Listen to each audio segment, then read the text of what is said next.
তো আমরা যেহেতু ফরম্যাট স্পেসিফায়ার শিখে ফেলছি, এখন আমরা ইন্টারেস্টিং আরেকটা প্রবলেম সলভ করবো এই ফরম্যাট স্পেসিফায়ারের সাহায্যে। তাহলে আমাদের ফরম্যাট স্পেসিফায়ার প্র্যাকটিস হয়ে যাবে। তো আমরা একটা কাজ করি, আরেকটা নতুন ফাইল ক্রিয়েট করে নিই এখানে, যেটা আমাদের 5 নম্বর ফাইল, এবং আমরা করবো কি বেসিক অ্যারিথমেটিক, মানে আমরা যোগ বিয়োগ গুণ ভাগ করবো। ঠিক আছে, basic arithmetic dot C. Computer আমাদের যোগ বিয়োগ গুণ ভাগ করে দেখাবে। তো বেসিক স্ট্রাকচার আমরা লিখে নিই, hash include stdio dot S, তারপর কি ভয়েড মেইন, এতটুকু আমাদের লিখেই নিতে হয়। এখন আমি একটা লাইন লিখতেছি, printf some equal to %d। আপনি বুঝতেই পারছেন %d মানে আমার কাছে কি এক্সপেক্ট করতেছে, বা এই জায়গাটা কে বসবে, একটা পূর্ণ সংখ্যা বসবে। তো সেই পূর্ণ সংখ্যাটা আমি এখানে 10 এরকম দিতে পারি, বাট আমি এখন 10 দিচ্ছি না, 10 + 3 দিচ্ছি। ঠিক আছে, এরকম।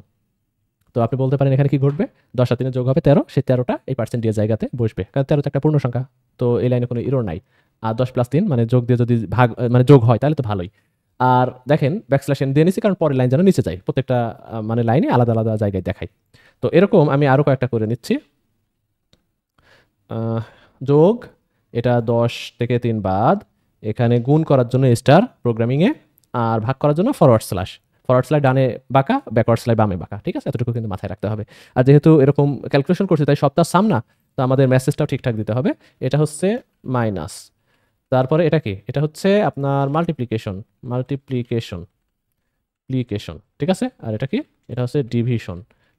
ওকে, তো এই হচ্ছে মোটামুটি আইডিয়া। এবং আমরা যদি দেখি এটার আউটপুট হবে 13, এটা পূর্ণ সংখ্যা, এটা বিয়োগ করলে হবে 7, গুণ করলে কত হবে 3 10 হবে হচ্ছে 30, আর ভাগ করলে কত হবে, ভাগ করলে 10কে 3 দিয়ে ভাগ করলে 3.33, চারটা 6টা, তাই না, মানে ভগ্নাংশ 6 ঘর আসে। তো এটা মোটামুটি ঠিক আছে, এটা আমাদের এক্সপেক্টেড আউটপুট আমরা পাশে লিখে রাখলাম। এখন আমরা কোডকে কম্পাইল রান করে দেখবো যে আসলে ঠিকঠাক আছে কিনা। তো প্রথমে আমাদের ডিরেক্টরিতে যাইতে হবে। আমরা এখন সি প্রোগ্রামিং কোর্সে আছি, বাট চেঞ্জ ডিরেক্টরি করে আমাদের কিসে যাইতে হবে, আমাদের যাইতে হবে হচ্ছে বেসিক ইনপুট আউটপুট এই ফোল্ডারের ভেতরে, তারপরে জিসিসি, এটা চাপার পরে স্পেস দিয়ে ট্যাব চাপতে থাকবো, তাহলে আমাদের 5 নম্বর প্রোগ্রামটা চলে আসবে, বেসিক অ্যারিথমেটিক ডট সি। এবং আমরা রান করলে দেখবো যে সাম, তারপর মাইনাস, মাল্টিপ্লিকেশন সব ঠিক আছে, বাট ডিভিশন ঠিক নাই। ঠিক আছে, এই ডিভিশন কেন ঠিক নাই সেটাই আমরা এখন ব্যাখ্যা দেওয়ার ট্রাই করবো। কারণ আমার টার্গেট ছিল বা এক্সপেক্টেড রেজাল্ট ছিল হচ্ছে 3.333, বাট এখানে ডিভিশনে 3 আসছে, 10কে 3 দিয়ে ভাগ করলে অবশ্যই 3 না। দেখেন আমি এখানে লিখে রাখছি মোটামুটি। খেয়াল করেন, সি প্রোগ্রামিংয়ে যখন ফরওয়ার্ড স্ল্যাশ দিয়ে ভাগ করা হয়, তখন যাদেরকে এর ভিতরে যুক্ত করা হয়, মানে যেটা ভাজ্য আর যেটা ভাজক, যাকে ভাগ করা হয় যেটা দিয়ে ভাগ করা হয়, এই দুইটাই যদি পূর্ণ সংখ্যা হয়, 10 আর 3 দুইটাই তো পূর্ণ সংখ্যা, তাই না। তো এই সময় সি প্রোগ্রামিংয়ে বাই ডিফল্ট আপনাকে ইন্টিজার ডিভিশন করে দিবে, পূর্ণ সংখ্যার ভাগ করে দিবে, মানে এই ভাগে কোনো পয়েন্ট আসবে না। তো দেখেন এখানে আমি কি করছি, 10 পূর্ণ সংখ্যা, 3 পূর্ণ সংখ্যা, 3কে মানে 10কে 3 দিয়ে ভাগ করছি, তো 3 বার যাবে 9, 1 ভাগ শেষ। আপনি বলতে পারেন পয়েন্ট নিয়ে এখানে 0, না, এটা করা যাবে না। যেহেতু দুইটাই পূর্ণ সংখ্যা, তাই রেজাল্ট মানে ভাগফল ভাগশেষ দুইটাই পূর্ণ সংখ্যাতেই থাকবে। এটা সি প্রোগ্রামিং এর ডিফল্ট বিহেভিয়ার। তো এই কারণে এটার কোনো পয়েন্ট কিন্তু আসবে না, জাস্ট ভাগ এতটুকুতে শেষ হবে। আর ওই ফরওয়ার্ড স্ল্যাশ দিয়ে কি শো করতেছে আপনার ক্ষেত্রে, এই ভাগফলটা শো করতেছে। অর্থাৎ আমি একবারে যদি বলি এই সেন্টেন্সটাকে, সি প্রোগ্রামিংয়ে দুইটা পূর্ণ সংখ্যাকে যদি ভাগে অন্তর্ভুক্ত করা হয়, তাহলে যেটা ভাগফল হয় সেটাই আপনার অ্যান্সার হিসেবে শো করবে। তো এই কারণেই আপনার 10কে 3 দিয়ে ভাগ করলে নট 3.333, জাস্ট 3, ভাগফল 3, এ কারণেই। বুঝতে পারছেন। এবং যেহেতু এটা ভাগফল, ডিভিশন বলা ঠিক হবে না, এটাকে আমরা কি বলতে পারি, কোশেন্ট। কোশেন্ট মানে কি, কোশেন্ট মানে হচ্ছে ভাগফল, তাই না। তো এটার বানান হচ্ছে QOTIENT, কোশেন্ট।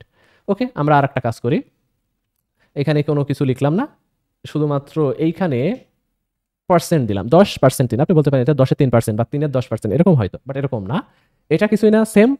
10কে 3 দিয়ে ভাগ করলে ফরওয়ার্ড স্ল্যাশ কি করে, ভাগফলটা বলে। আর পার্সেন্ট, যেটাকে মড বলা হয় প্রোগ্রামিংয়ে বা মডুলাস বলা হয়, এটা ভাগশেষটা বলে। তো 10কে 3 দিয়ে ভাগ করলে ভাগশেষ কত, 1, তাই না। 10কে 3 দিয়ে ভাগ করলে ভাগফল কত, 3। তো এটা আসলে ভাগফল আর এটা ভাগশেষ। ঠিক আছে, তো এই কারণে এইটাকে আপনি বলতে পারেন রিমাইন্ডার। রিমাইন্ডার মানে তো ভাগশেষ। তো আপনি কোডকে যদি কম্পাইল করেন এবং রান করেন, দেখবেন যে কোশ্চেন্ট হচ্ছে 3, রিমাইন্ডার হচ্ছে 1। আপনি বলতে পারেন একটু চেঞ্জ করে দেন না, তাহলে আপনি এখানে 5 দেন, আমি উপরে এগুলো চেঞ্জ করলাম না, জাস্ট এটা চেঞ্জ করলাম। তাহলে কি হবে বলেন তো, 10কে 5 দিয়ে ভাগ করলে ভাগশেষ কত, পার্সেন্ট মানে ভাগশেষ বের করা। তো 10কে 5 দিয়ে ভাগ করলে কোনো ভাগশেষ নাই, তো এটা 0, ভাগশেষ 0, কিছু নাই মানে তো ভাগশেষ 0, তো রিমাইন্ডার 0। ঠিক আছে, আর ভাগফল কত সেটা আমরা বের করতে পারবো, এটা তো ভাগফল বের করে, দুটা যেহেতু পূর্ণ সংখ্যা, এই সময় পূর্ণ সংখ্যার সময় কিন্তু এই বিহেভিয়ার আমি বারবার বলতেছি। আচ্ছা দেখেন, 10কে 5 দিয়ে ভাগ করলে ভাগফল হচ্ছে 2।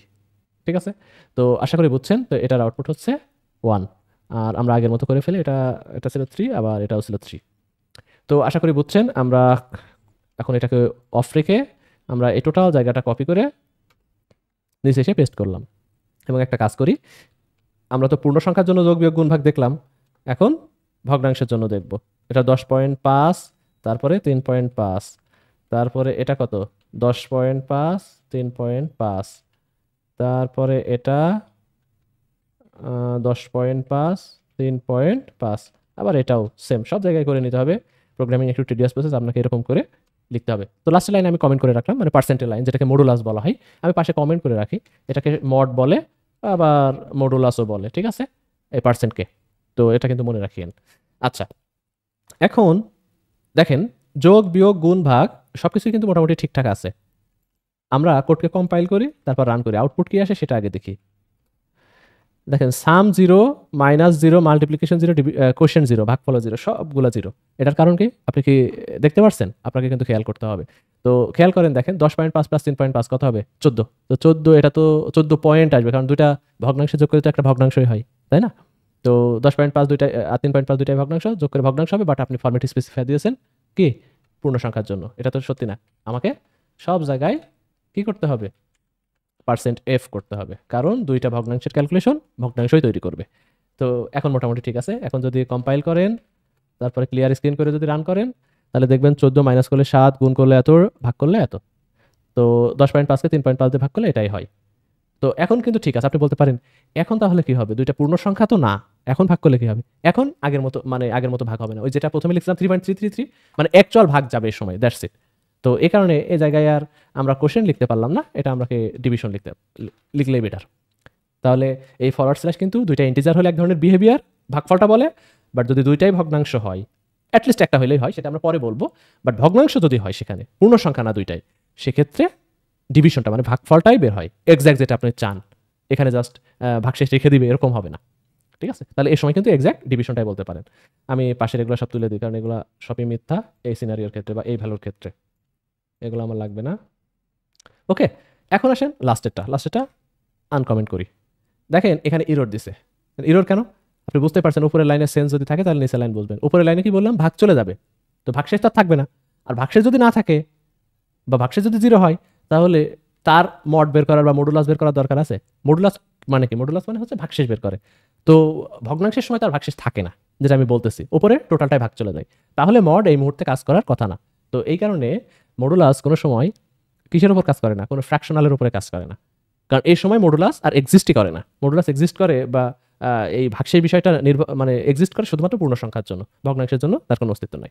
এই কারণে এটা ইরোর দিচ্ছে। বাট ইরোর দেখেন, আমি কম্পাইল টাইমে ইরোর খাওয়ার কথা, বাট আমি ইরোরটা শুধুমাত্র কোড কম্পাইল করা বাদে ইরোর দেখতে পাচ্ছি, কারণ আমার এই এডিটর একটু ইন্টেলিজেন্ট। কারণ কি?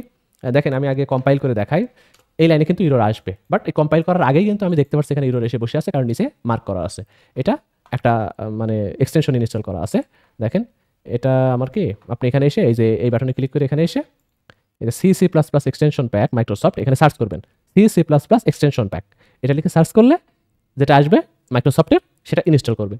ইনস্টল করলে আপনার এই এডিটর অনেক ইন্টেলিজেন্ট হয়ে যাবে। কোথায় ভুল আছে সেটা কম্পাইল করা বাদেই আপনার যখন কোড লিখবেন তখনই আপনাকে দেখায় দেবে যে এই লাইনে ভুল হচ্ছে। তো আমার এই যে কম্পাইল স্টেজে গিয়ে তারপরে এখান থেকে ভুল, এটা দেখার দরকার নাই, ঠিক আছে? তো আমি ডিরেক্টলি এখান থেকে দেখতে পারবো, এই যে এখানে মার্ক হয়ে আছে। আবারও দেখা যায়, দেখেন এখানে এই যে প্রবলেমসে, মানে আপনি টার্মিনাল ওপেন করলে বাম পাশে প্রবলেমস আছে, এখানেও আপনি দেখতে পারবেন যে কোথায় ইরোরটা হচ্ছে। এমনকি এখানে সুন্দর করে বলা আছে, দেখেন এলএন লাইন 14 কলাম 32 মানে কতটা ক্যারেক্টার পরে গিয়ে ইরোরটা পাওয়া গেছে, ঠিক আছে? 32টা ক্যারেক্টার পরে গিয়ে, মানে 32তম ক্যারেক্টারে আর কি। তো লাইন 14 কোনটা? এই যে এটা, ঠিক আছে, 14 নম্বর লাইন। আচ্ছা, আমার এখানে কিন্তু ডিফারেন্ট দেখলে একেবারে এটা কোনো বিষয় না, 14 উপরেও 1, 14 নিচে 1, এগুলা আপনাদের বোঝার বিষয় না, এগুলা আমি আলাদাভাবে কাস্টমাইজ করা আমার।